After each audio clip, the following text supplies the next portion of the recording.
నమస్కారం. నా పేరు శ్రీరామ్ శర్మ. షేక్పేట్ హైదరాబాదులోని సూర్యానగర్ కాలనీలో ఉన్న అసోసియేషను గ్రేటర్ హైదరాబాద్ మున్సిపల్ కార్పొరేషన్కి, తెలంగాణ విజిలెన్స్ డిపార్ట్మెంట్కి కంప్లైంట్ ఇవ్వడం జరిగింది. జిహెచ్ఎంసీ అఫీషియల్స్ సదరు ఇల్లీగల్గా కడుతున్న బిల్డర్స్తో చేతులు కలిపి ఈ కట్టడాలను ఎంకరేజ్ చేస్తున్నారని, వీటిని అడ్డుకోమని చెప్పినా కూడా వినటం లేదని వీళ్ళ వాదన. సూర్యనగర్ కాలనీ వెల్ఫేర్ అసోసియేషన్ చెప్పడం ఏంటంటే, ఇట్లా ఇల్లీగల్గా కట్టడం వల్ల డ్రైనేజ్ సిస్టమ్కి ఆటంకం అయ్యే అవకాశం ఉందని, ఇట్లా ఇల్లీగల్గా కట్టడం తప్పు అని చెప్తున్నారు.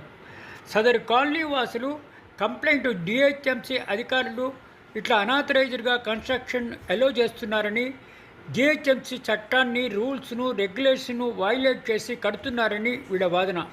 సర్కిల్ 18 జిహెచ్ఎంసీలోని కొంతమంది అధికారులు ఇట్లా ఇల్లీగల్గా కట్టడాలను ప్రోత్సహిస్తున్నారు. ఈ తప్పు, వెంటనే దీన్ని ఆపేటట్టు చూడమని వీళ్ళు కంప్లైంట్ ఇవ్వడం జరిగింది.